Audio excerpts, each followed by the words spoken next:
Poetry Night at Cruise Session 7. I'd like to thank everyone for taking the time to come down, to write your stuff. And I think tonight is going to be an awesome night. We give a tribute to those beats and pieces that actually give us the inspiration we need to do what we do.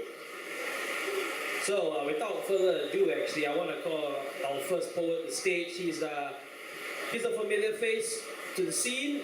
I think everyone knows him. He's a very close friend of mine. So put your hands together for MC Dust. Come on, baby.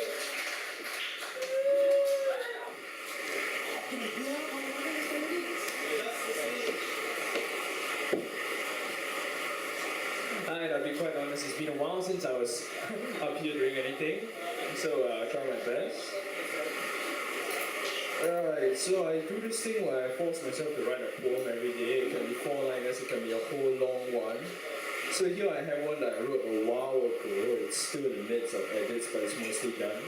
I don't have a title for it yet, but it's something to do with dancing, and I guess that might fit in the theme of tonight. I don't know, hope you enjoy it. Really short mic. Before they put you into that chair, you were a dancer, were you not? I can see the tips of your toes who, for all the wearing of the years, play host to an immutable spirit. Your body dances even now, but it dances to a different tune. Sometimes I pass you by at night and I see you sitting, alone, in the middle of the hall, unmoving. Moonlight spotlight shrouding your weathered bones. I can hear that tune you used to dance to. A somnolent waltz cascading through the hallway, slower now, yet laden with its own gravity. Bare boomed notes, each in discordant harmony, without your dancer there to bind them together.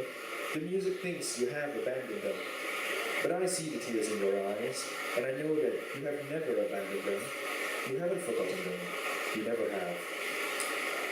And we may not have the virtue of being on the same side of a gulf of old and forgotten years, and we may not have the same tongues rising from within our throats, but we still speak the same language, don't we?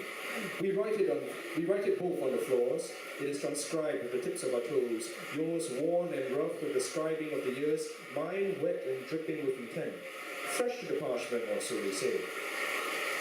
There will come a day when I too went down, and the music in my bones will wear thin.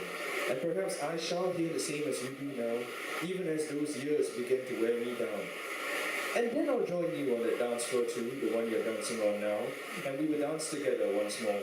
No words on our lips, we know it well. Ours is a waltz best heard in silence. And that's the first one. Yeah! I love you! Thanks, man. And the next one is based on this song by Beyond, a Cantonese rock band. It's called Haiko Tiankong. It's a song about freedom. They were singing it in the Hong Kong protest. It's a bit old. I was inspired when I saw the video of all them singing that song. And so this is called Forgive Me for Wanting to Be Free. Yeah. Forgive me. Forgive me for wanting to be free. Alone in the folds of the blizzard's fall, with the rain and snow driving past me, I walked alone in a raging storm, silhouette fading with the wind, heart longing for the kiss of an open sky, wanting to be free. Against the twists and turns of the winding path, I have never turned to return to whence that I have come. Even as my tears fall into the storm around me, I feel nothing, because I am nothing. And that's because I am free, free to walk my path. And it leads to nowhere, Shangri-La hidden behind the eyelids of a snowfall, above and beyond, where the skies and oceans meet at the fulcrums of the endless valleys and the plains through which it winds my lonesome path. It sneaks towards the sky. And even now my eyes, which have been blinded by the glow on the snow, yearn to behold the open world so far beyond the cold's embrace. It steers me down this path into an abyss at the ends of ends, but still I walk this journey alone through this ruthless winter of mine, feet trudging through the wet white blanket, longing blindly for that which I would never see. And anyone can forsake their dreams, but I am weak and must follow the whims of my longing heart, the heart that yearns to see the open sky, just to see behind the curtain of this endless dream, and an endless dream that will never be. So forgive me for wanting to be free. Yeah, and that's it. The last stanza is actually the chorus of the song. I kind of just transliterated it and put it in there. Yeah, and Alright. So I have another one. This is because my lecturer in school, she asked me once to and write something about my time at the SWF because I was reading there somehow. Let me try to look it up, okay? So she wanted me to write something so she could, feature it in the school and whatnot. It's not exactly a poem, it's more of a little passage I wrote, so I'm going to read it anyway. And it goes like this. The worst thing to ask a poet is, why are you doing what you do? Or followed by something that is, what is it that you're doing? Please, I'm a poet. I don't grow crops. But this, unfortunately, is how our country works. Being part of a unit of the society that encompasses the breadth of this minuscule island, I am forced to oblige my presence at the Singapore Writers' Festival, reading spoken word poetry, of all things, with the ever pedantic 5 W's and 1 H. I swear, she sent me that list asking me to write 5 W and 1 H while I was doing it at SWF. So I did. Why? Because my strengths are limited to using words to describe the world around me in the most confusing way possible and sounding really convincing when speaking over the microphone. What? The event was called Beauty in the Eyes of the Beholder, a reading that aims to showcase Singapore's up-and-coming poets at SWF of all places. No idea how I got in. Where? Singapore, I suppose, in Molly Roffey's an Irish pub next to SMU, paying host to some of the SWF's events. It's a cozy little place full of white people who enjoy making a lot of noise and an environment not really apt for reading poetry in. But given the free start they give, hey, why the fuck not? When? During the SWF itself. Who? Me, myself, and I. And how? Well, I have to go through the list. So, skill, practice, and the company of other poets, all who are better than I. That includes everyone here. Cheers to you. And the good graces of the Singapore Arts Council, who haven't banned us from speaking all whatever we want to say. And that's it, if anything. I wrote this for my lecturers because I included a lot of vulgarities in the school, so I handed to them. And that's it. And if anything, I would like to take this opportunity to apologize if my words seem to carry across as crass and uncultured. I don't mean offense. No poet ever does.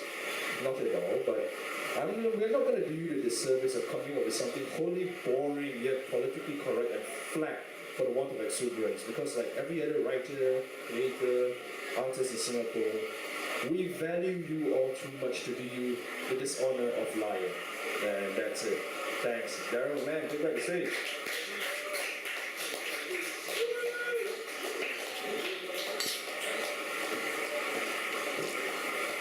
Thank you very much, MC Dusk. And since he brought up his beer, I brought up mine. Cheers it up, people. Next time, what I like about open mics like these, you get to meet new people. People you never, obviously people you never met before. People of all walks of life. And next up, we got a cat that's coming up. I've never met him before, but I've heard stories about him, and I want you to give a big round of applause to my man Crispin Rodriguez.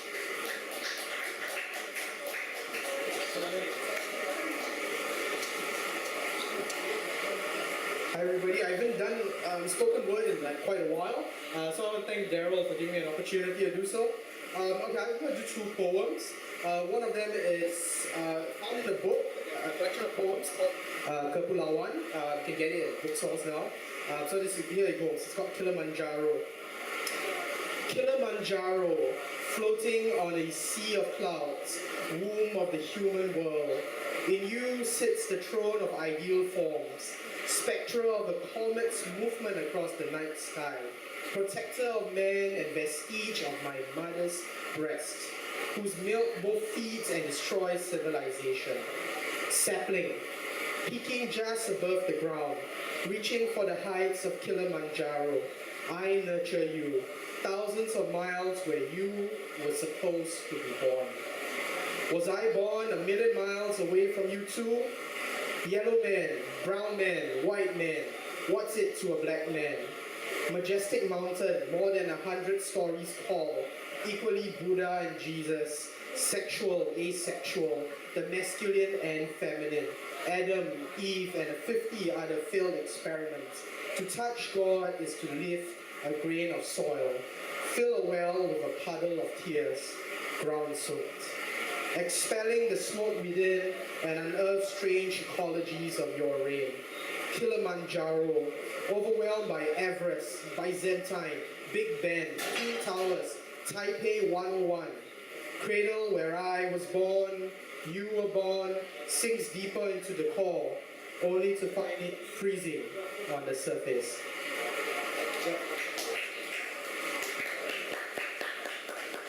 Alright, I'm just gonna do one more. You all know what a kanchil is? Yeah, it's a lesser mouse deer. Okay, so for those who are not familiar with, it's not just a proton car. Okay, so it's a poem I wrote for a friend. It's called Kanchil Blues. Alright, Kanchil Blues for Yi Sheng. 1. We teach our kanchils mathematics, to use multiplication tables, to add 7% to any purchase, to file the taxes when the time is right. 2. We teach our kanchils proper English, reading, writing, syntax, grammar, pronunciation. Then mark them down when the kanchil wants to fly. 3. 10 things we cannot teach kanchils.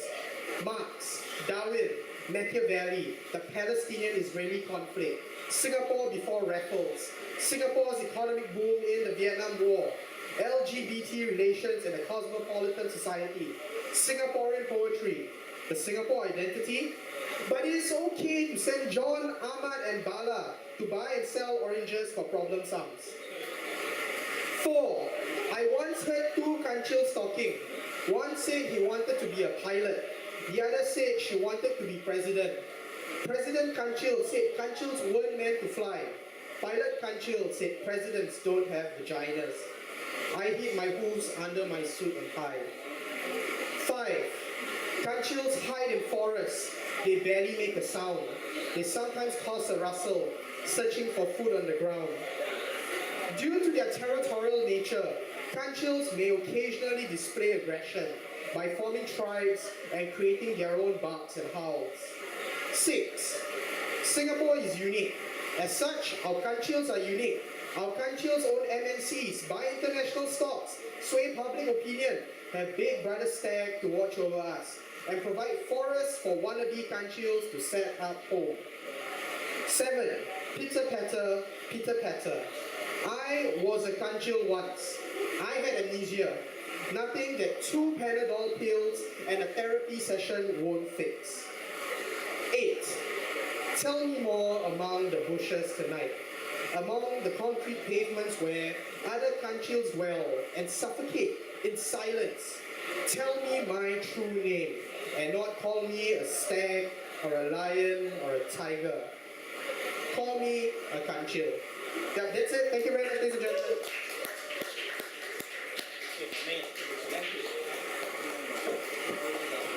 Thank you so much, Crispin. Yeah, basically, after watching people like that, it makes you think twice whether people like me actually you want to go up and read your stuff, because that was awesome, that was fantastic, that was brilliantly written. Another big round of applause, my man Crispin. All right, next up is actually I got a big surprise when the next guest up on stage actually said he wanted to read. I was quite afraid because it's a very big honor to have him here. He was here on our first poetry night. I want you to give a big round of applause to published poet Eric Velez.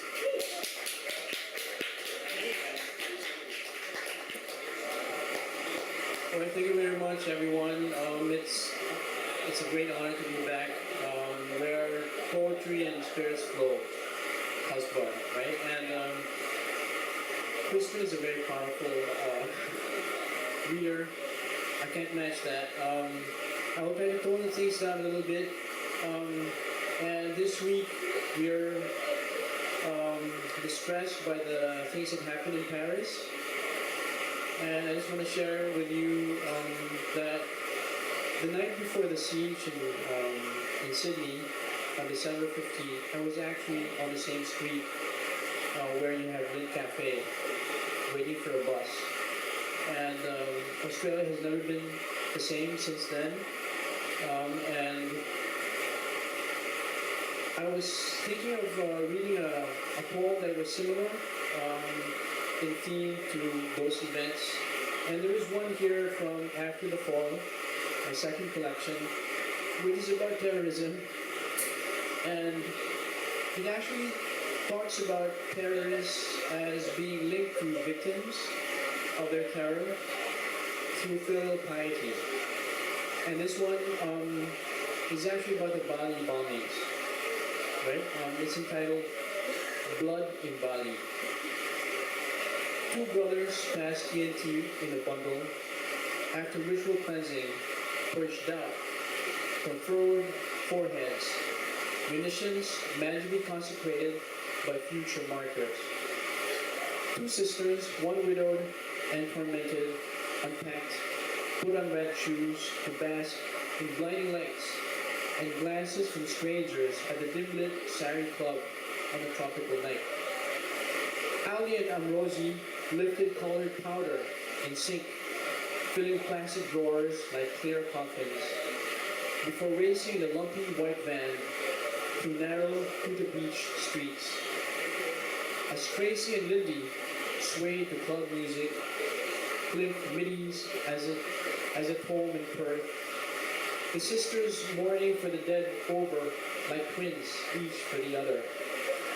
Siblings, drawn by lights and the sea, converge in the baptism of fire and sulfur.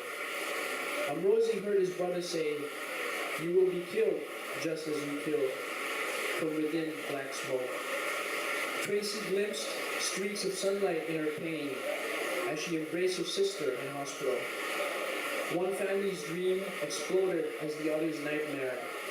In the Sari Club, blood streams flowed, then curdled. That's the first poem. Thank you. And the second one is Light. This is actually for the Words in Motion anthology that was put together in one of those Singapore Writers Festivals maybe 2 or 3 years ago. Right? This is about adolescent love. And it has a rhythm to it as well. In motion, love. Slippers tap in time with sneakers. How long steps carry a grace, sliding towards some destination. Each footfall taxes resolve, like other commuters, to seek his place. On the iron tracks, the train pulls in, like a stone child dispensing blessings to a dreamy pond. Along plays a game. Girlies on a cell phone. Alma clasps both hands when Along gives up his seat at an interchange. Along sparks a conversation with clear-eyed girlie, her hair braided as they exchange glances. Hopes clasped on a handpole. Dai must take her out jalan-jalan. At the turnstile, face white cards. Along and girlie are on a journey. Their steps will soon take them not to epic love, but to a gentle lyric for hawk-eyed bystanders who glimpse innocence emotion on the move. Along's heart rumbles like pistons, the slippers beside girlie's sneakers. Okay. Thank you very much.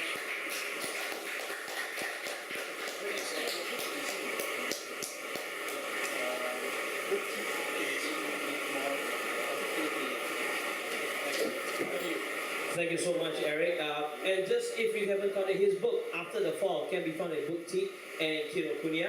And I just want to say that actually a quote from his first poem actually rang a bell in my head. It was saying, "You will be killed just as you killed," and it's a very powerful quote that actually struck into my head, and that it's a very, you may not believe in religion, in God, what have you, but karma is something you have to believe. Whatever you do, that shit gonna happen to you. So be nice to people. And next up, it's actually, I got a shock when I heard the next guy is Carmel. Actually, too good to be true. I thought I was high, and maybe I was. But anyway, the next guy coming up, I want to give a big round of applause to published poet, my man Dan Tan.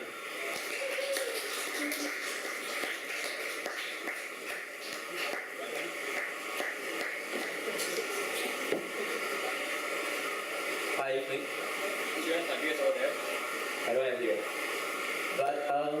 I'm going to read from my book tonight. It's called Question Travel, which I published only recently. 28 was my launch last year.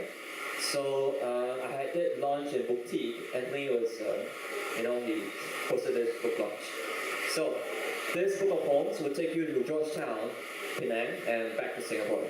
The first poem I'm going to read is called Says the Injured Pigeon, which is personifying the voice of a pigeon. Says the injured pigeon.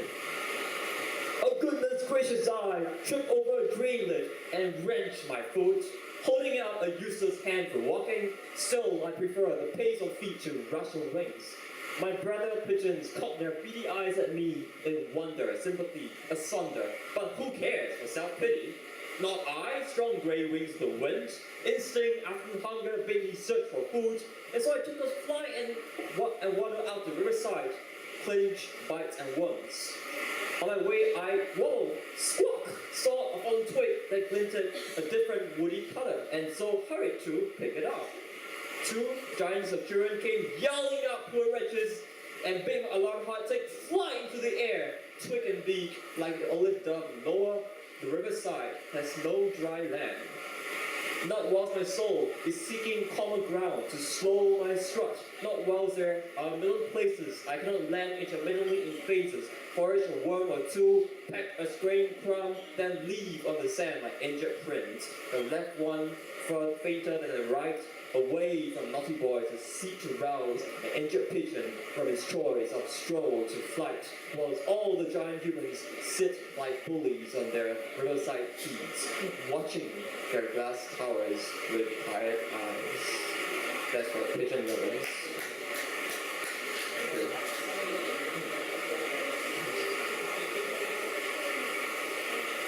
The second poem, it's a poem about Tiong Bahru, one of our oldest estates. Tiong Bahru. Part 1. The dissonance of netizens. An old estate turned over on its grounds, raped and rebuilt since the 1930s. Tiong Bahru Marketplace given free makeovers. 4-story apartments with peeling paintwork, dwarfed by towers, tall and proud comers of the old estate. One of the bird corner in St. Paul Road. One of the robins, banners and stripes that thrilled the quiet neighborhood with pretty thrills. Their joys repressed into box apartments, first-story shops, and old citizens hang out laundry on backyard gardens cluttered with memory. Now, the rusty swing chair swings, pulled by the breeze outside the first floor apartment door. One of the cranky old Mercedes ancient Porsches, their buses with no air conditioning rumbling like Harry does in Siemens mixers. Times when memory was a black and white photograph of Tiong Bahru, an aerial view imprinted in the mind of an old bird lover. These 4-story apartments last of its kind, standing till the hands of some architect remolds the history of this quaint town. Part 2. Architects and artists draw for different reasons. One drew a modern garden, new antenna towers. He raised the former bird corner of St. Paul Road. He sketched in a new bird corner but lost its old glory. The other sketched quaint buildings, faint remembered history, sold them for remembrance sake. I visit both the gardens, found peace, get lodged in them. Probably a necessary cycle this. One erasing, another drawing, one erasing to draw again. This is the second poem. And I'll end off tonight's reading with the last poem, which is a tribute to one of my friends who edited this book for me. His name is Rafael Fugar. This poem is called Congo Reservoir, Sunday Morning. Caught in quiet sights of waterweed, gently swinging in the marshes, wilderness that spans her fields around, and later on the rain, an eventful Sunday morning. He was absent due to a cold, and so I took the fields alone, having caught a near cold after his. Strangers shivering a water shack, ravaged by fogs and lightning. Amid reports of weather forecasts echoing around the plains, I took a photograph of stormy skies, clouds hugging gray horizon, flanked by buildings of a distant town. Solitude was a green field the size of your imagination. Later on, two old men, bare upper torsos, selling fish in an aquarium farm. Nature coming to terms with time and weather these two gentlemen watched through the years. And a long ride home drenched my skin. Moonless, no longer in absence, rolling into the fields, the border city, pictures on my cell phone, a wild in solitude, and a wet bike for washing. Home. Thank you.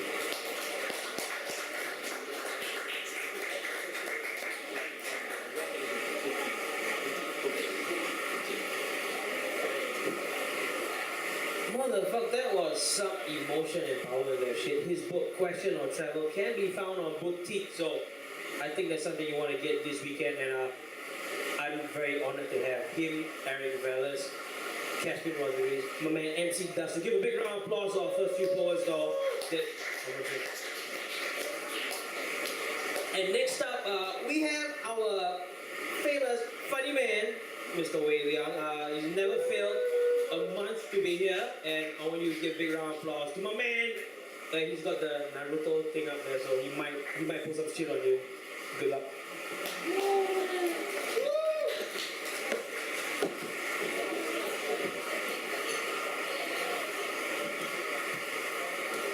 Hi, my name is Wei Liang, and this piece is called Life in Singapore. I ordered takeaway chicken from a vast and shadowy corporation today. I know which one I'm talking about, and you know which one I'm talking about. But for the purposes of this set, we'll call it Caucasian fowl. As I lick week-old grease from my fingers, I start talking to the pieces of chicken before me. Your mother always resented you for not being a rooster, I intone to a piece of breast meat. You were fed so many antibiotics because you are so loved, I assure a drumstick. You never laid enough eggs, ever, I scold a chicken wing. As I talk to the pieces of Caucasian fowl, it occurs to me that there is virtually no difference between myself and the dead chickens they belong to. Did they dream of a better life, away from the rows and rows of shoe-sized compartments they were forced to squat in? Were they dimly aware that their eventual fate was to be chopped up and rolled in plastic, so that their deep-fried carcasses would turn a uniform shade of golden crispy? When they were plucked up upon reaching slaughter weight, did they imagine they were finally being rescued by the hand of God? The chicken above poops on me. I blink, and then I poop on the chicken below me.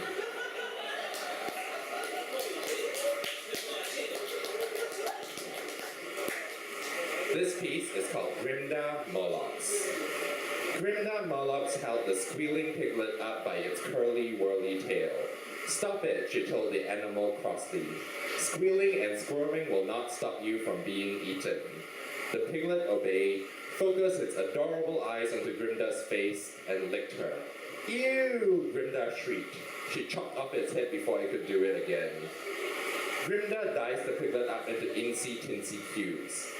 Then she dunked the pig pieces into a bowl, along with 2 medium-large onions, unsalted butter, fennel seeds, and cornbread, and mixed it all up in a blender. Finally, she bent over and started shoving the strange concoction up behind. Then, she lay on the platter waiting to be basted. Grimda Molox was a turkey. Gobble, gobble, gobble, gobble. Moo, moo, man, the play is gonna play, and the hate is gonna hate. Baby, I'm just gonna shake. I shake it off. The play is gonna play, break, and the faker's gonna fake. Baby, I'm just gonna shake. I shake it off. I'm really out there for listening tonight. Back to Daryl.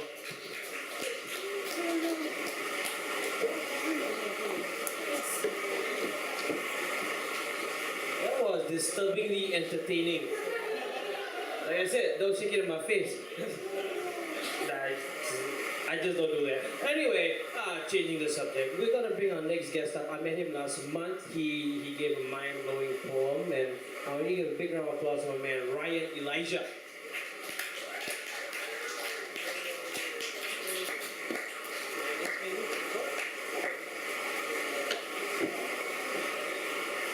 I'm going to do 2 poems tonight. Is this thing working? Oh. Okay, the first one's the longer one. It's called River Black. I walk 9 feet down the river they call black. Banks silent with the graves of children. Churning the ancient rhythms of silence before you say a name. I am not searching. I refuse to search. This is the river I shall walk beside all of my nights, but into it I shall not look. I shall not glance. I shall not search for your face. Not in the river black. They tell me dread is when the living touch the dead, when the press of feet sponge out tongues undead, unheard since forever from the earth, and then you hear them calling your name. But I am not searching. I refuse to search. I am hunted. Your ghosts are gathering my footsteps, filing them in bureaus, accruing the evidence, reckoning up the miles and the sins. Faster each night do I etch the earth. The city might have turned to dust for all I know. Its lamplights and shadows that pool the river slither away as snakes from the forest fire. The earth itself, she runs from me. Everything runs down, down, down into the river black. Everything except me. Because I am not searching. I refuse to search. If I were searching, would I not walk down river? If I were searching, would I not call out your name? There is no truth or goodness or beauty upriver. There is perhaps a mountain, but I am not searching for a mountain. Did you know that old men dying tell the best stories? And did you know? Did I turn it off? And did you know that all the best stories are true? And so an old man dying told me the best story. An old man dying told me hope. And so I finally came to the head of the River Black. And there I met a bronze god who once said, "River." And so the river was. A bronze god who said, "Mountain." And so the mountain was. A bronze god who said, "Sorrow." And so the sorrow was. I am not searching. I refuse to search. But though I cannot say your name, I perhaps know of a bronze god who can.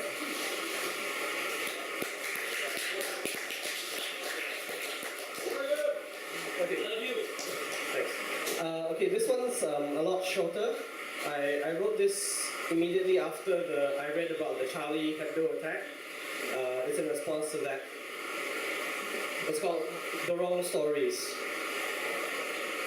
These are the wrong stories. These are the wrong stories that told us that martyrdom was happiness and life is but the trial that comes before. These are the stories that told us that invisible things are heavier than visible lives. These are the stories that told us that every debt must be collected and the currency of the day is saltwater tears. These are the stories that told us that the cross and the crescent were first and foremost what shape your knife is. These are the stories that told us to give glory when another man falls. These are the wrong stories. Will the editor please issue a correction? Thank you.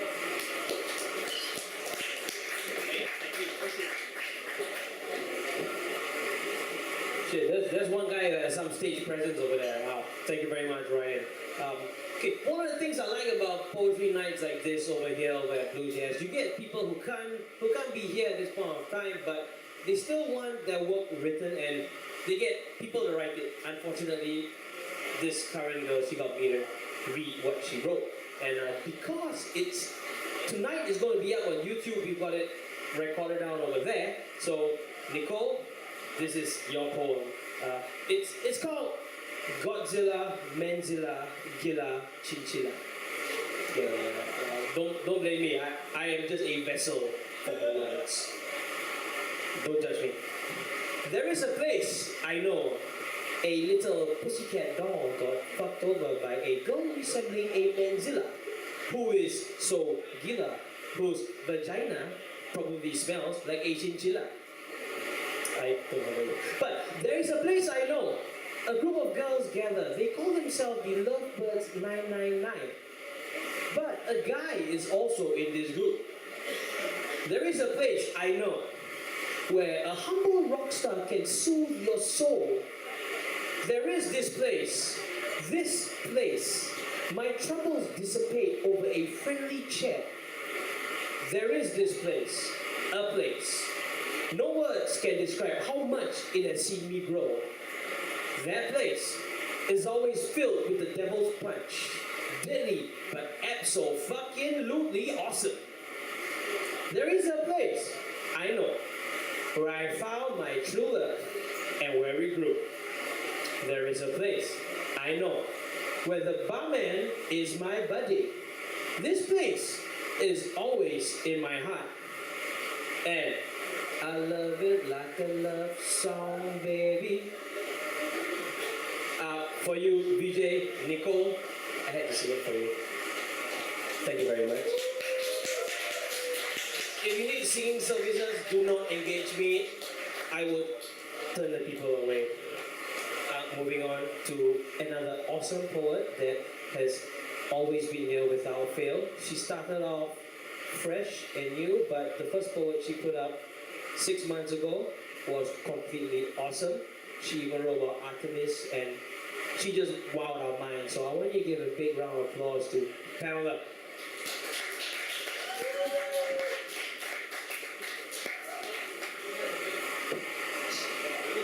Hello.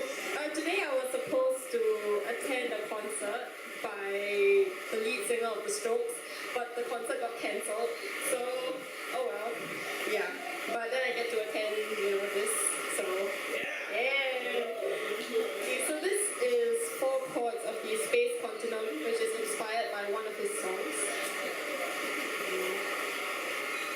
If the world was coming to an end, if a raging fire consumed the shackles of the earth's cement, I'd still bring you to a volcano just because we could, and I'd still set a forest to its untimely destruction, for I'll never let a raging fire end.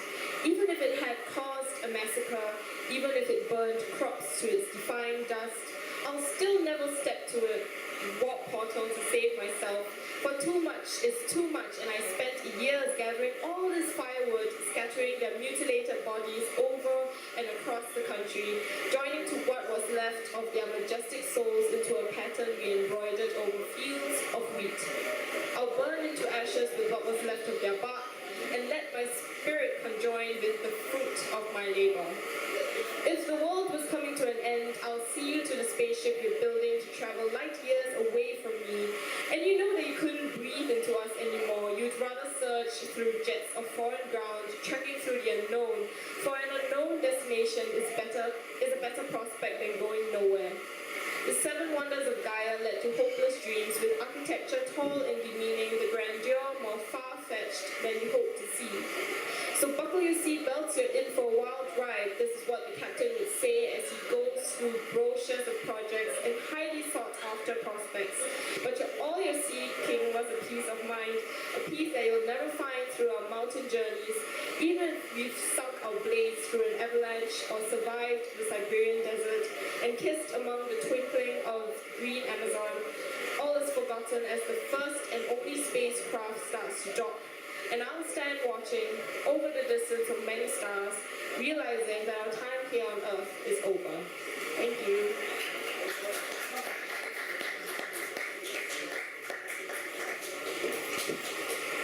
Thank you very much, Pep. And like I said, she never fails to wow the people.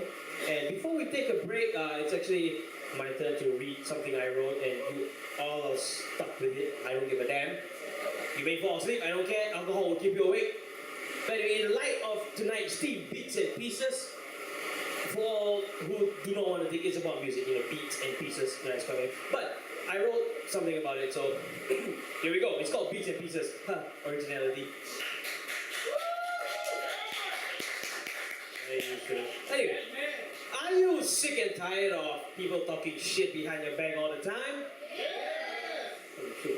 Are you sick and tired of people constantly worrying about hypocrites and parasites living around you?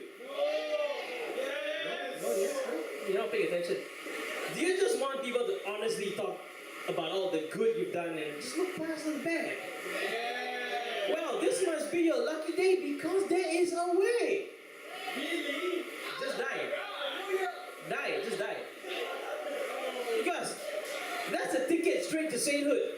The moment someone dies, suddenly they become this beacon of light, this person of eternal goodness. It's as if all their wrongs were suddenly made right by the death. It's as though these motherfuckers are afraid you come back from the dead and whoop their asses if you continue to talk about them as you always do. Check, can I get an amen? Shit, pray the Lord, motherfucker. But, that's about the only last few things that can keep people on the grip these days. Fear is what I'm talking about. Remove that fear of a higher power and we'll all be in for chaos, ladies and gentlemen. So aside from my day job, bills to pay, family to feed, I now have these mindless irritants to think about. See, that's why I need these beats and pieces, not only as a lyrical inspiration or mere motivation, but also as something to keep me in check, because once you're in the zone, you're all alone. Funny thing is, you're not afraid, you welcome it. These beats and pieces like little drops of addiction, just a touch of it and you begin to see colors that aren't actually there. See objects appear anywhere you wish. It sends a whirlwind of emotion in one's mind. You forget your troubles, woes, that overdue utility bill you needed to pay. It's a temporary release from this harsh and cruel reality. And without these small pockets of ecstasy, life would be that much harder. Moving on with the life I lead, not so simple, not an easy feat. The looks, the stares, those degrading comments, fuck it if I care, fuck you and your hair. See, the things we write, they're all filled with hate. You drive us off the edge and then you come to our aid. I saw you throw that stone and now I'm to blame? It's partly my fault though because I took the bait. But I'll be damned if I'll ever trust you again. Fuck this shit is driving me insane. If you ever come to me, don't say I didn't say. If you ever come here, I will give you AIDS. Yeah. See, that's why I need these beats and pieces. To keep my mind free from all these illnesses. Because without these beats and pieces that keep me from beating my mind into little pieces, I'd be out there trying to find a piece. To beat these ignorant asses into small little pieces. Then in return, could probably help me attain my inner peace. Check it.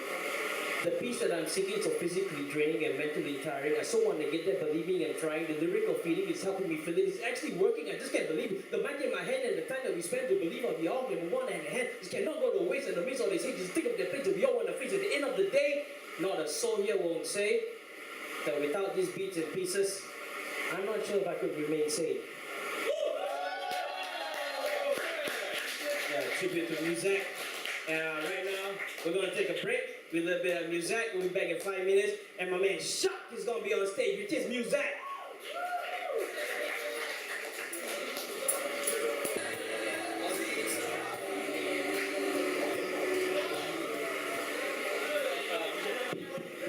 Welcome back, everyone, from our little break. And behind me over here, we can see a man who needs no introduction. Musical motherfucker who brings tunes to everyone's lovable ears, and I don't know how many girls he's got giving him that number, so I want you to give a big round of applause to my man Shaq. Yeah, okay. Hello everyone.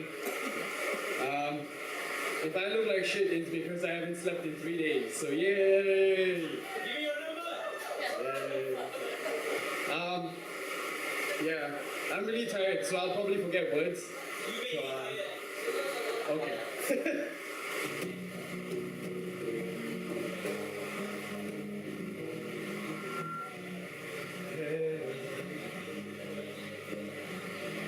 Simmer down, simmer down.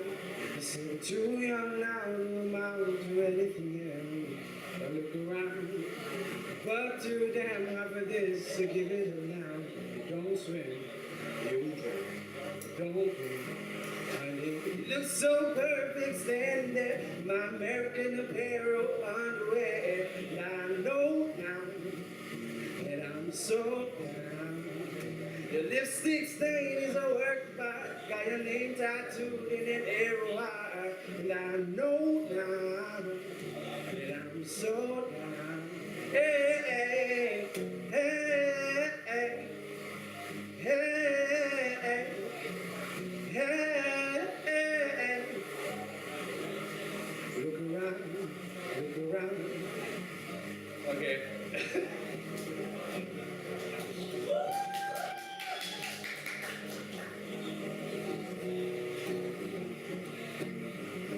Yeah, I'm just gonna skip the whole second verse. Because I forgot the words.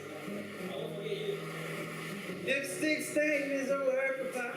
Got your name tattooed in an arrow heart. And I know now that I'm so down. Got a big stick straight out of 94. Got your ripped skinny jeans on. And I know now that I'm so down.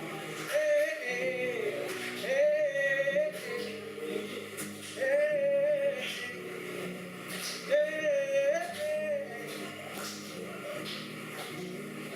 Okay, yeah, thank you.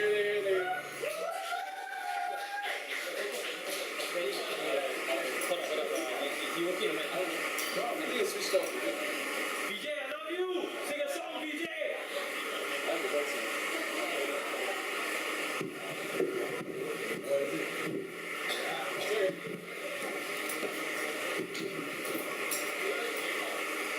Sing it up, Mike. Okay.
Yeah, thanks.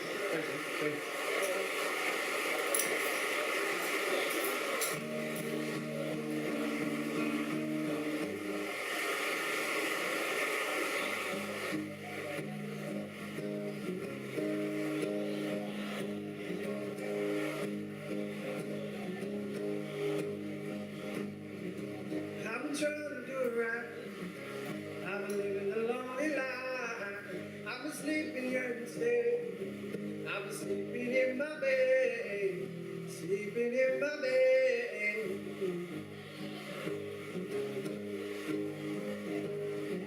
So show me family, all the blood that I will bleed. I don't know where I belong. I don't know where I went wrong. But I can write a song. 'Cause I belong with you, you belong to me, you're mine. sweetheart. I belong with you, you belong, you must be. Hey. Oh. Hey. Oh. How to think you're out for you. Think of what it might have been if you took a bus to Chinatown. I was sitting on Canal Bowery. You be standing next to me. 'Cause I belong with you, you belong, you must be. I belong with you, you belong, you must be.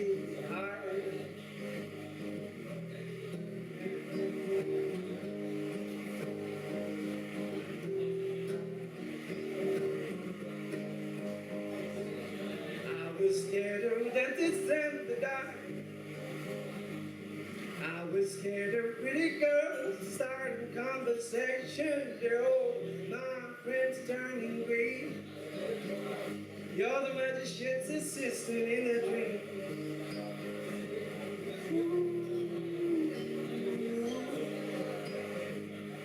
Oh, and it comes a star. Lady running down to the riptide, taking away to the dark side. I wanna be your left hand man. I love you when you're singing that song. I got a lump in my throat, 'cause you're gonna say the words wrong.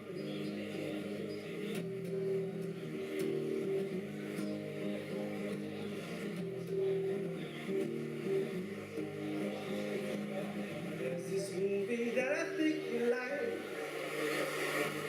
It's got his house to quit his job and heads to New York City. This cowboy running from himself.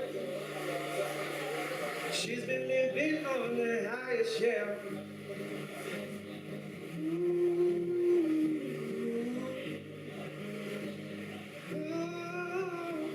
And it comes unstuck.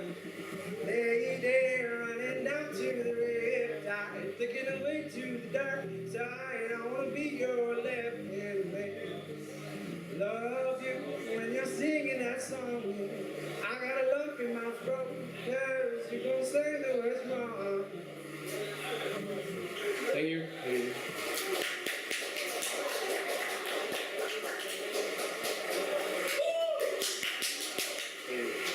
For the record, I've never gotten any of those numbers. Just thought I'd put that out there.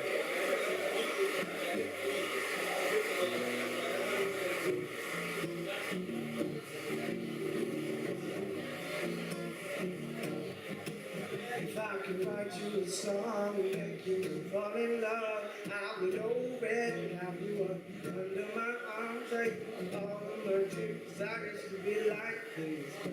Probably won't you think you're ruler than me. You got design, your shade, you hide your face, but you probably won't you think you're ruler than me.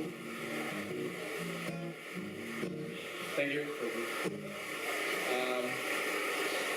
Yeah.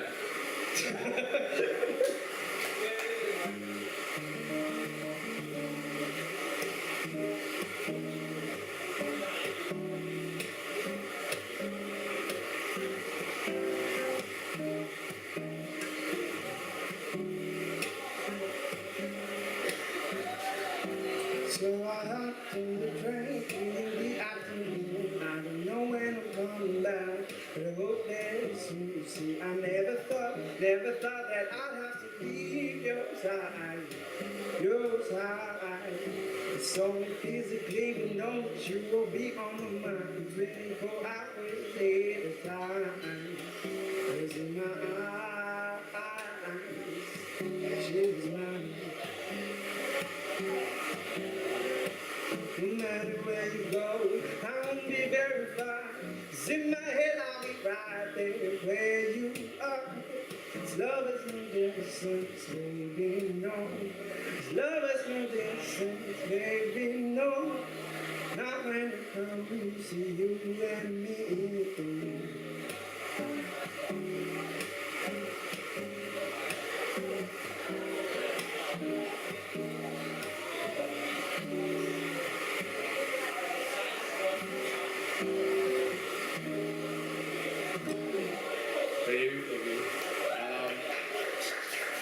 song.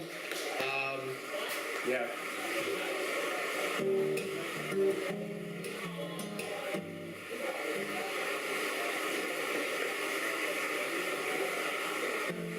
This one's called Bed I Made.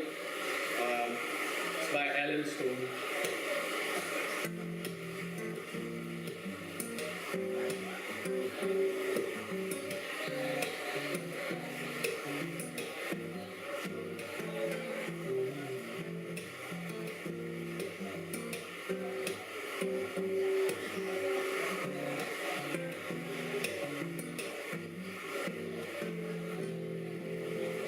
I took the blame, you know where to start.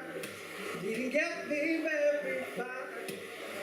So my problems they follow me. Life with the moon. Was about being up away from you, yeah. So my problems they follow me. And every night I close my eyes.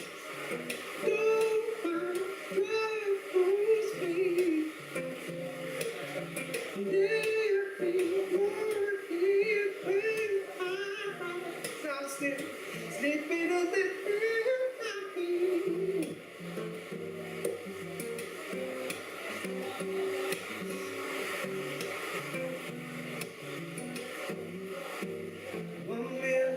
times out of my mind. Oh, I can't justify. Oh, baby, it's so my problems to be lonely. And I discovered a way to cleverly avoid the blame. So my problems will follow me. And every night I close my eyes. No, my brother's pain. And every morning when I rise, I'm still sleeping in this bed I'm in. Can't over the day. Should have chased these demons as they came. But I wouldn't change to make some room in this bed I'm in. No, that everything I do, my heart. No, I speak. Every morning when I rise, I see sleeping in bed I'm in. Thank you.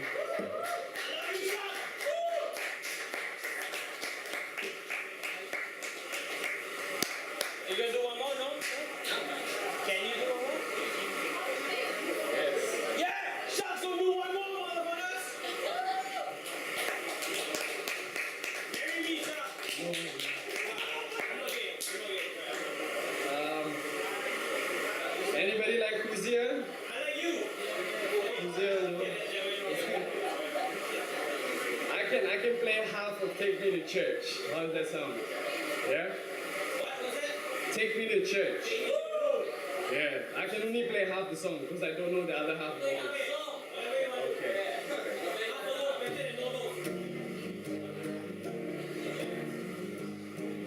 My mama's got a rumor.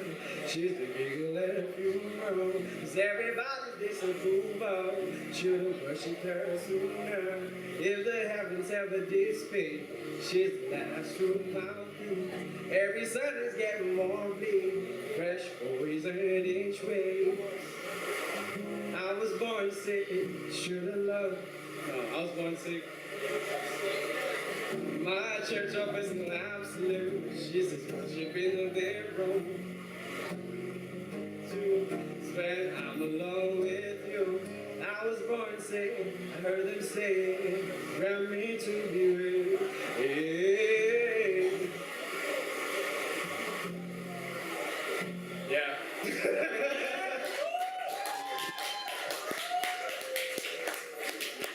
Alright, shut up, man.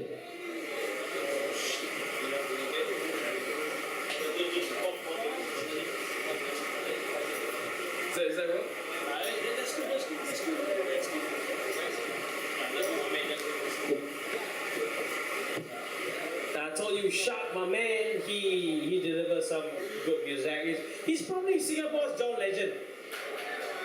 Oh, yeah, the claps. You believe me? You agree with me? Sean, are you single? No, not that I'm interested. Are you single? Nah, I like girls. I'm lesbian.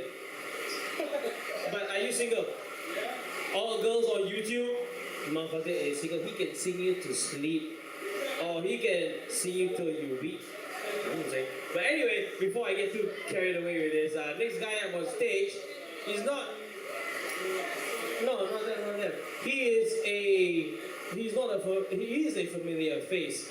He's done stuff like staying alive on stage. So I want to give a big round of applause to my man, Officer Proval. I know I'm number one, don't worry.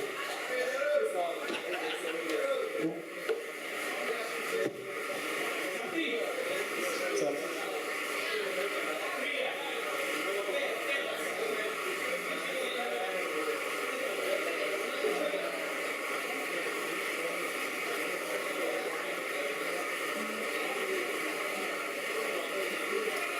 I was gonna do like two pieces today.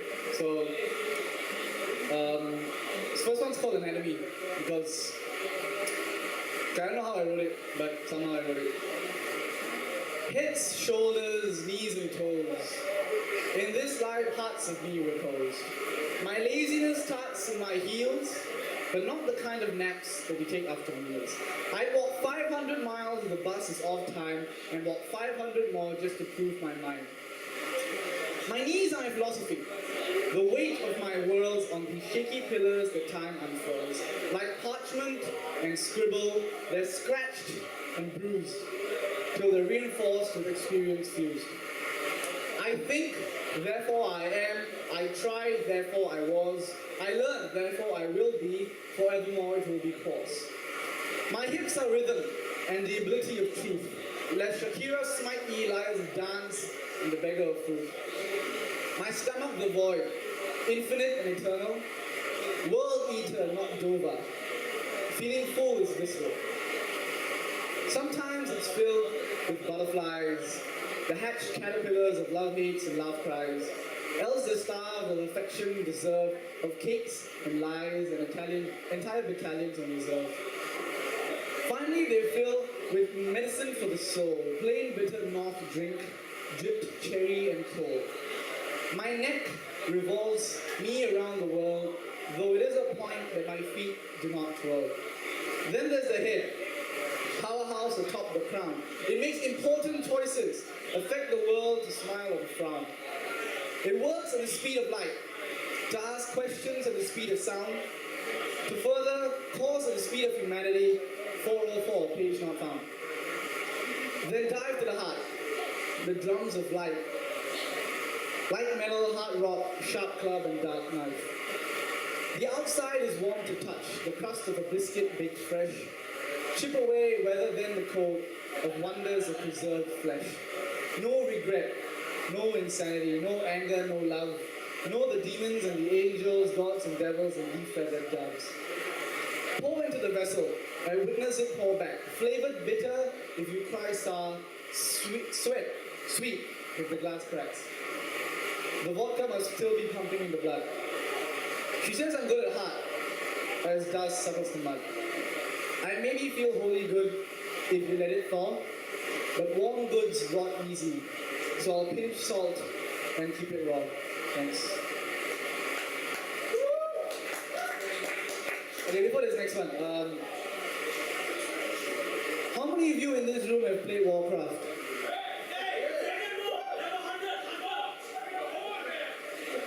Okay, for the alliance, But, whether you're Horde or Alliance, there's one person you must bow down to, and this is the story of the greatest person who ever lived and died. Death to all. Death to the Lord sat in empty halls. Death and death unto thee, the peasant farmers drinking of summer's glee. Death and death to me, the world whom shall suffer and I shall set free. The light, shines bright to the land with hammer-fused frenzy through snow, grass, and sand. The light dulls in the north. The dreadnoughts fly from darkness forth. Fight fire with fire, steel on steel, cold on cold. Lightbringer granted me a hammer, but the king offered me a sword. Still I hold an allegiance to my land and my lord. So I shall pave the way to demons and hellfire, and from the ash of brimstone a world to sire. My steward for the elf hall, she vexes me so. The sun caught in a well, and now of dust it will flow. His phylactery and my sword atop my high horse, the way is set so to come from the source. They came, they saw, they conquered that was mine. Then they went to rest to challenge fire, dream, and time. So I found seeking a blind hunter and betrayer, loosed him upon a skull to drink of the power and prayer. The emperor must die, so my king can rule. The enemy of my enemy is my friend and a fool. The legion burned itself, the tree withered, though from the snake pit some of their captains did slither. The horde took my mortal throne in mutiny and in spite. So I must flee to my king to the north to the fight.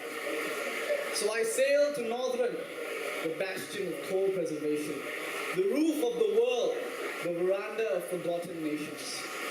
Descend to Rijol Naru, through the web of lies, gazing upon the ends of my sanity, drowned in my once mortal cries. Finally, upon the glaciers of ice crown, I fight for my unlife. In slush, melting to warm blood, and staves broken to knife. The blood elves of Kale, the thirsty shadows of their once held pride.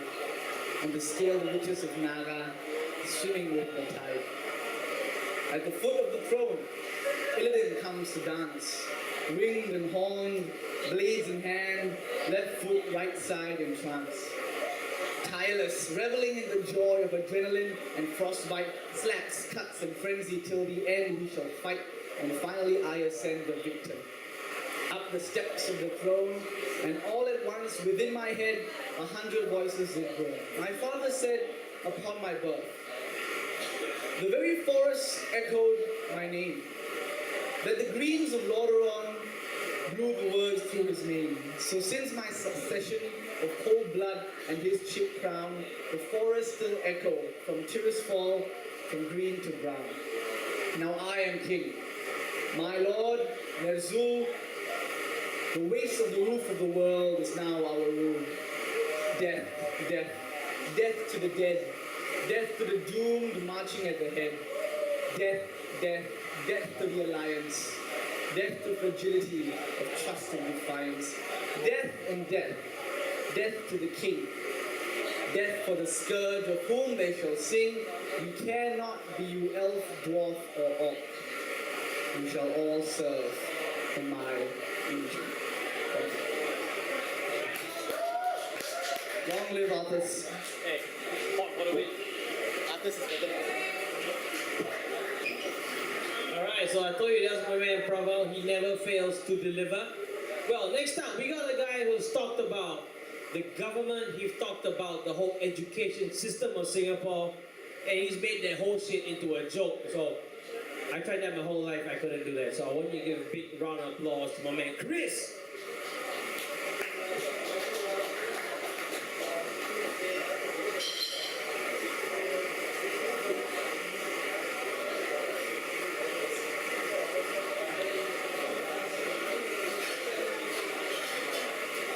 Well, you see everyone, I have a white trench coat here. I'm wearing it because, you know, I'm such a cool person, right? No, I'm just very pretentious. So,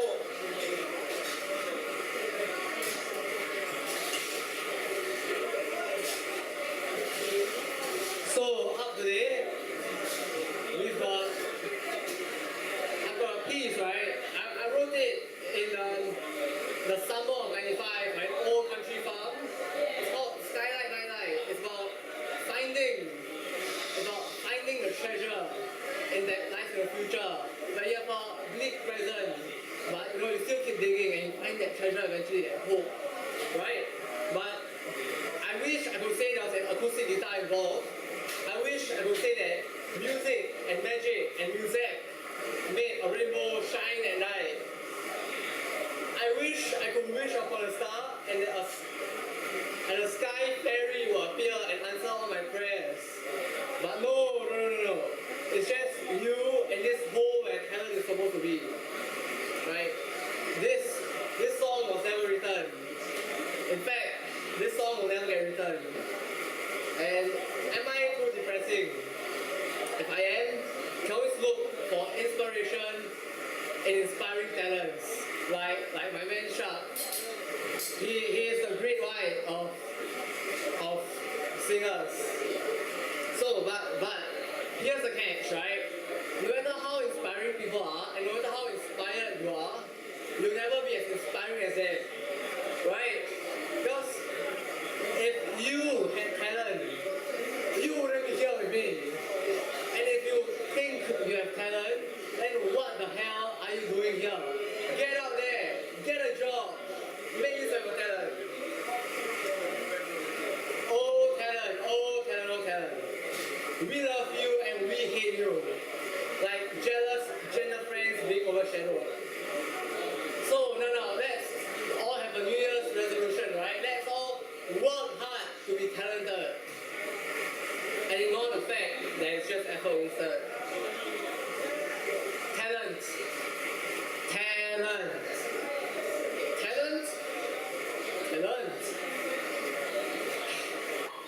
Let's all celebrate mediocrity, right? Let's wallow in self-pity. Let's revel in this together.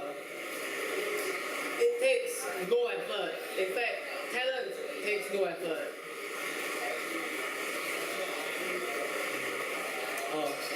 Here's my second piece. It's written as a song kind of thing, or rap, sort of, but can't sing. So that's it. Here we go.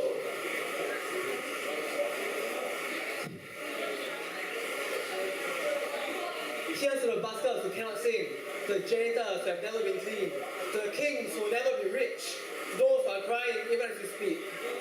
Here's to those who reach the peak, to those who see the horizon and life looks bleak, to those who have searched for the certainty that you'll never find what you seek.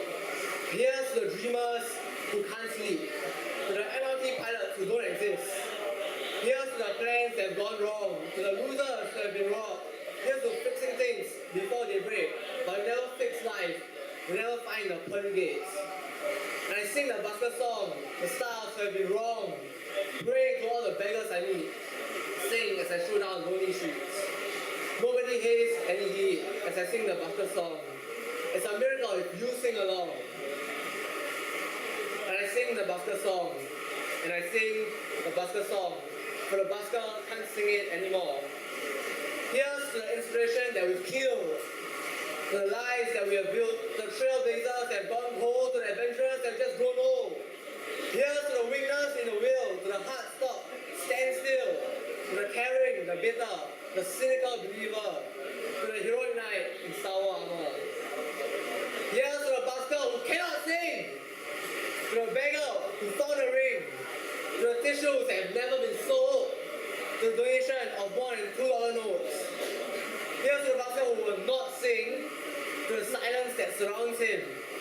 And since everybody eventually needs a certain something, here's to the light that hasn't gone dim. And so, here lies the busker who couldn't sing, yet somehow you came along and he got you singing this busker song. Thank you.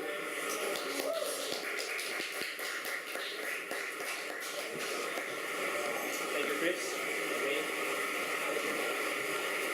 Thank you very much, Chris.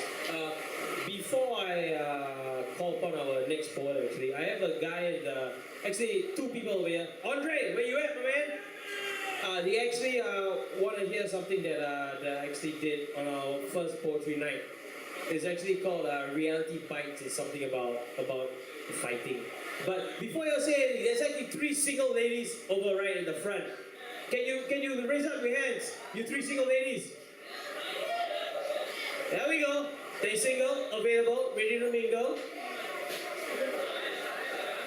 Yeah, don't worry. But anyway, this one's called Reality Bites. It's for you, Andre.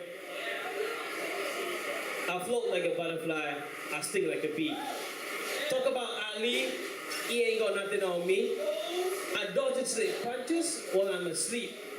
Who's James Tony? You must have been me. See, I punch so fast my gloves they turn into machetes. I'm a surgeon in surgery, I'll open you up methodically. Southpaw, orthodox, whatever stance, I'm ready. I'm vicious, I'm a killer. You damn right I'm deadly. I float like a butterfly, I sting like a bee. Talk about Ali, he ain't got nothing on me. I dodge his punches while I'm asleep. Who's James Tony? You must have met me. See, when I'm in the ring, I fight so effortlessly. My movement so graceful and fluid is poetry.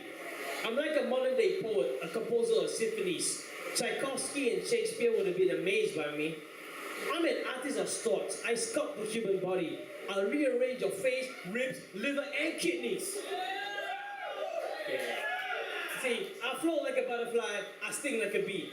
Talk about Ali, he ain't got nothing on me. I dodge his snake punches while I'm asleep. Who's James Tony? You must have met me. Now you heard of my moves, you heard of me and my moves are no less than deadly. So you best think twice, else suffer the risk of fatality. And you best think hard, because I damn sure won't go easy. You got it all wrong, thinking that this fight was some kind of charity. Truth be told, you might not even make it home to see your family. Because the only place you'll be heading after this is the mortuary. So, you know, I float like a butterfly, I sting like a bee. Talk about Ali, he ain't got nothing on me. I dodge his punches while I'm asleep. Who the fuck is Manny Pacquiao? You must have met me. So, you sure you want to step in the square circle with me? Boy, you must have really a death wish, or maybe you just crazy. Call in your coach, the cutman, and the referee. I like a challenge. You won't want to disappoint me. And while you're at it, you might want to call the priest. Reach your last rites as you fall to my feet.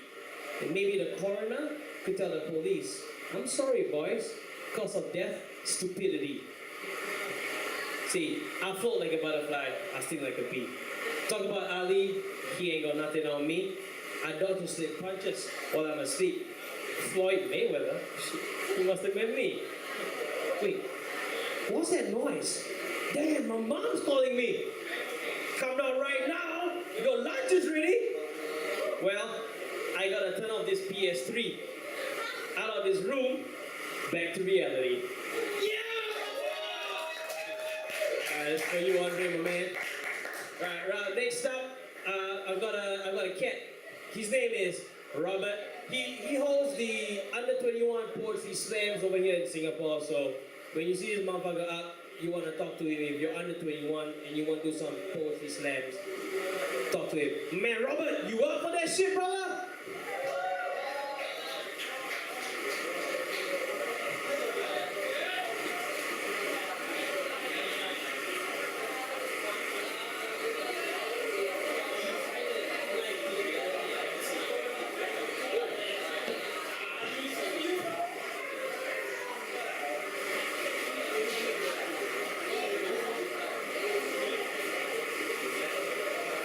Okay, this is something I just wrote like a couple of weeks ago. Yeah, it's called Morning Air. It's a short story, I guess. Outside his door, the morning air was cold. He knew it was the season for hot afternoons and humid evenings drenched in sweat and rain, but the morning air was cold. Water leached from the breeze by condensation clinging to the trees and the concrete walls of his apartment block. It reminded him of the air conditioning at work, only fresher and less shock-proof the sweat and smelly office workers circulated through a central ventilation system about 20 years old. He was 21, which made him only slightly older than the building he worked in. It was a temp job, something he'd taken before heading off to university, and it sucked. So he sipped the morning air, tasted of water and dust, and maybe a little bit of cicada. They were in season now. He had stayed awake last night for about 2 hours, listening to the shrilling amidst the whoosh of night drivers and the whoosh Yeah. And the lonely jackhammering of rail workers tearing out old sleepers in the railway tracks.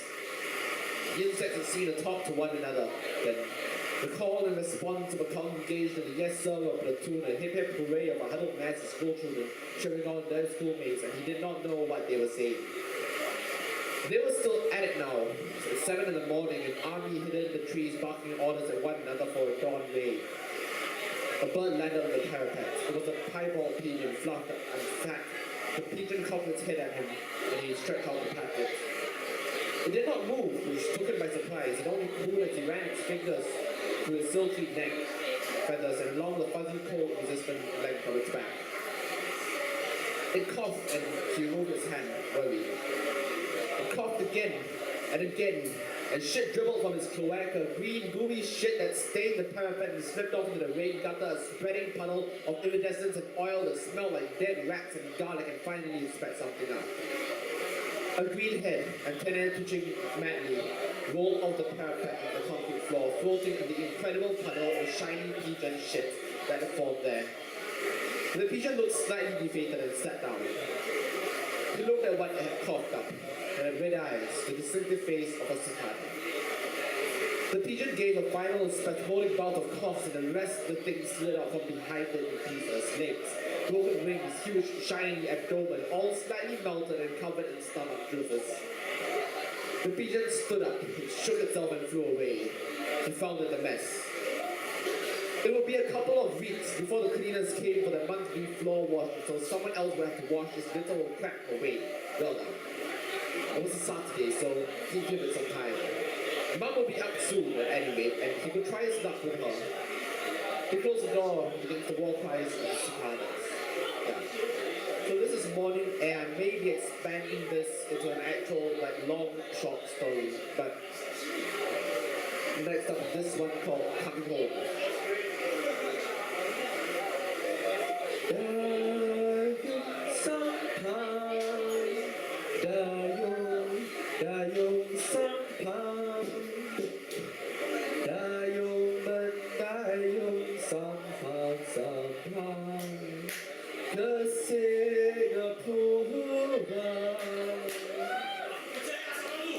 There are days when coming home feels like crossing the ocean. I hold an oar in my hands and I row myself across the train tracks until I reach the door.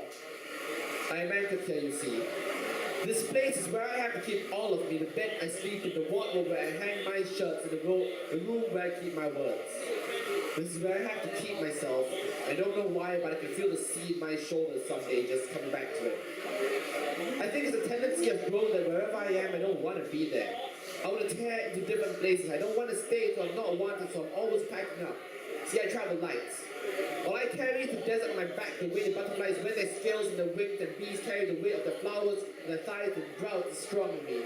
Making my camp with sand and dust and rock, pitching a tangent laying the sheets. I face the sand and feeling the sea breeze, so it's like crossing the ocean. Coming home each day to a place I wish I could fit into a backpack. But water weighs a kilogram for every liter you carry, and salt water weighs more. There's too much to take in. Too much water. Salt crystallizes like salt. Salt and sand. My back is a beach, not desert.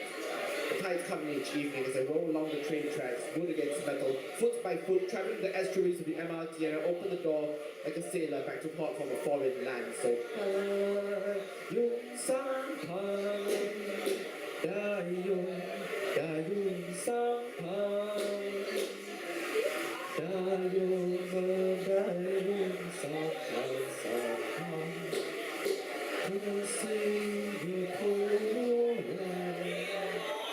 yeah, that's it. Thank you.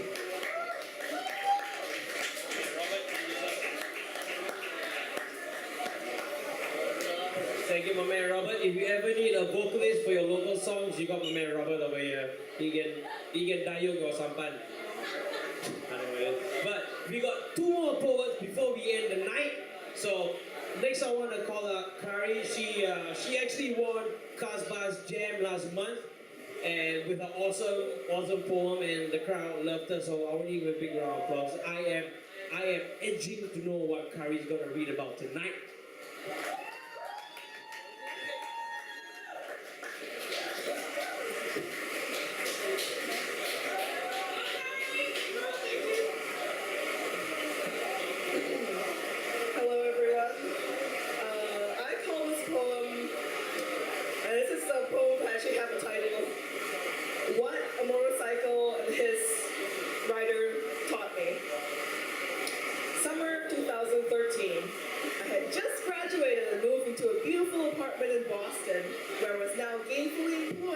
company I interned with, which was a beautiful half-hour walk away.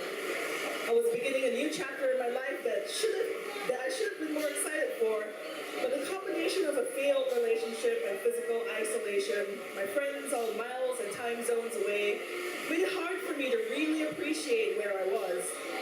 Like a forgotten tea bag, I found myself steeping in concentrated anguish, blindfolded by my own mental, chemical cesspit, angry black crayon scribbles dancing over my eyes, tainting the windows to the world with angry and unforgiving shade of hate. Feelings that I couldn't find catharsis for dripped towards my heart, growing into stalactites that pierced and infected me at the forge of my being, slowly smothering the fire that kept me alive. Too many times to count, I didn't know if I could even find enough tinder to keep the embers glowing. You would think that by reaching this point, a sane person would have told someone, anyone, sent out an SOS, SMS, email, snail mail, carrier pigeon, a damn message in a bubble thrown out to sea to ask for some kind of help. But reality is, it's hard to do. Like a wounded animal, you hide what's bleeding and broken because you don't want the predators catching the scent of your wounds and hunting you down. In my eyes, you live until a carnivore rips out your jugular, or in my experience, until you expose your vulnerable underbelly to someone you thought you could trust, only to have them leave you for dead, heart stomped underfoot and your bones crumbling beneath the weight of your suffering. One day at work, my ribcage cracked, and I undoubtedly knew that if I went home at the end of the day, there would be nothing stopping my organs from spilling out of me. Literally. It was only then that I made the decision to approach the single new friend I had made barely 5 weeks before. A distress signal. My SOS was quietly broadcasted in a soundproof room with a test guitar on my lap and my virgin fingers awkwardly toying with the strings. No questions asked, he said all right. He will come over to keep me safe from myself that night. Dinner and a walk, talk. Distractions from the tornadoes in my torso. 9.5 hours of sleep in staccato. Interrupted by shards of consciousness, realizing that undoubtedly this reality still exists and that there is an extraterrestrial still in my chest trying to eat its way out. And the sheets need to be re-moistured with snot and salt water. And are you awake? Are you awake? Because it hurts. It hurts being alive. It hurts being alive right now, please. It hurts. Please make it stop. Please make it stop. He never said a word. Simply reached over and rubbed my back. And it was enough a gesture to tell me that there was someone right there, right then. Right there, right then. Right there, right then. I felt like this would be interesting if I could go on to talk about how in that one incident we realized we were made for each other, but he died saving a puppy, or he was whisked away by some bimbo and became the one who got away, or was the one who had my sweet revenge coming. But that wouldn't be telling the truth. He was there for me that night, and he persevered in being a friend. The only friend I had in the city, for me until this very day. I did hold very strong like feelings. Okay, fine. I fell in love with a musician and never had that love requited. I never had a chance to hear him strum his guitar the way he had plucked at my heartstrings. Don't know if he ever knew that I tried to keep my affections from him like a dragon guarding its treasure. Couldn't bring myself to tell him that I cared a great deal for him. When I talked to him, I could still smell his royal blue musk and the way it waltzed through the petrichor of the city air.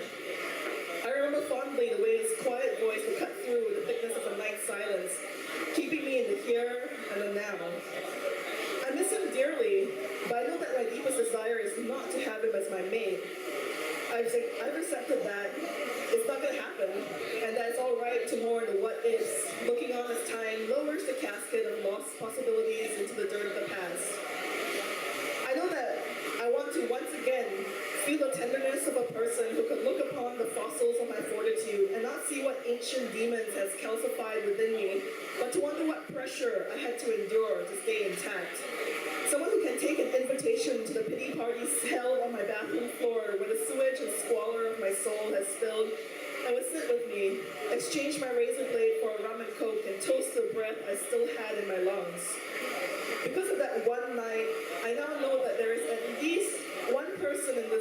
capable of such benevolence. And that gives me hope that I'll be able to find someone like that again.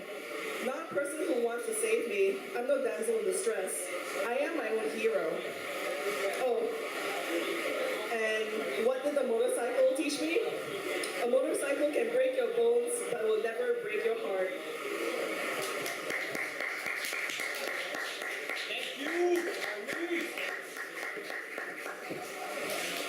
Thank you, Carrie. And as always, without a doubt, she has delivered her work.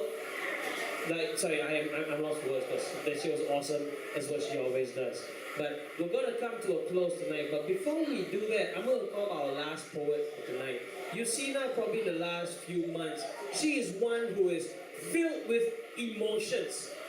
Something that you gotta listen and bring a tissue up because you might cry. I want to introduce you to the lovely Cheyenne.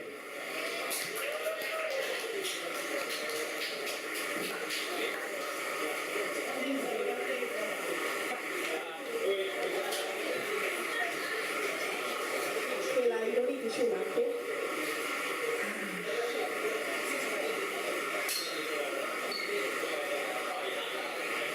Okay, the first stanza is actually lyrics from a song called Merrily Go Round by Casey Musgraves. So don't blame me for the sad, not really sad, but I don't know. Don't blame me for the theme. Jack and Jill went up the hill. Jack went down on booze and hills, and Mary had a little man, and Mary just don't give a damn no more. Jack and Jill went up a hill to get some water, so thought Jill, but Jack had a different plan. You see, he took Jill by the hand and pushed it up against his crotch, somewhere Jill would never touch. So she pulled her hand away from him, and he gripped her hard to her limb. First against Jack's body, Jill smelled something gaudy, a mixture of beer and whiskey and a high dose of ecstasy. Jack's hands moved to their target. Jill really did not like it, so she pushed with all her might. She knew she would have to fight. Distracted, Jack tripped, but had Jill in his grip. They rolled down the hill, and Jack wore his crown, but still he remembered Jill that day, and how she didn't want to play. And Jill went home and looked in the mirror, the bruises on her arms and legs so severe. So Jill packed her clothes and planned to hit the road. She changed her name to Mary and lived on a farm of dairy. She took the only lamb as a pet, and it followed her wherever she went. And away from Jack, she was safe, but she still didn't care if she had the chase. First fairy tales were rewritten, now nursery rhymes are being written by the vampires thriving on stories as sweet, as innocent as these. Is this what we will keep our children fast asleep, telling them that the sweetness of dreams are never really as they seem? Thank you.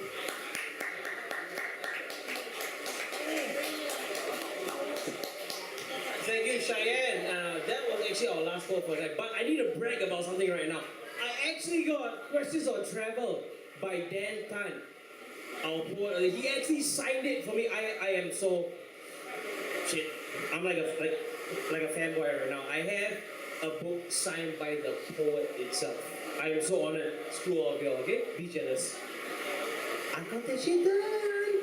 But anyway, okay, I thought you were gonna run and hammer me, guys.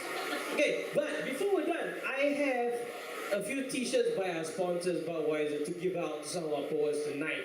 So thank you very much for coming down. I'd like to call upon some of our poets right now.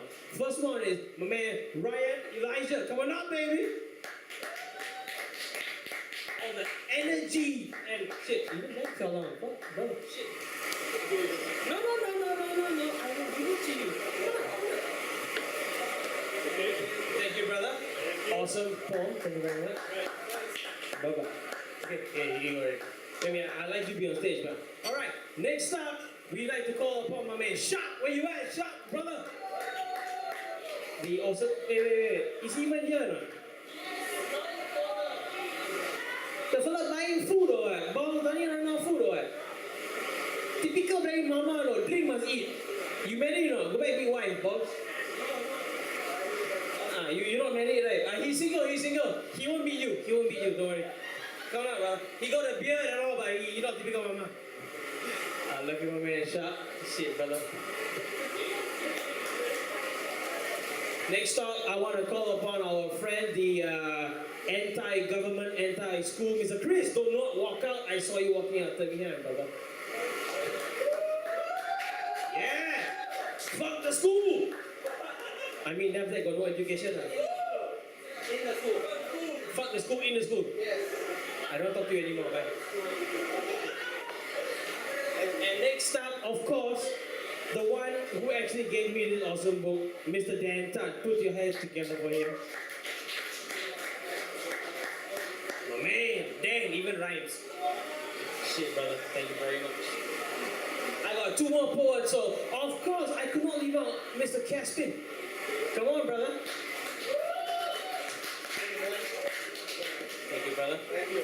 And lastly, of course, although I don't really want to call him up, but Horde and Alliance, we have this a little feud we got going on, but scrutinize for the Horde, Mr. Praval, my man. Wait, undead hunter, bomb, I'm hunt your ass down, motherfucker. And alright, so we've come to the end of our poetry nights over at Kuzba session 7. I want to thank everyone for coming down, for your support. Every one of y'all, everything matters. Even you read, you did not read, you came out for the support. I want to thank you so much. And everyone, give yourself a big round of applause. Come on, right now.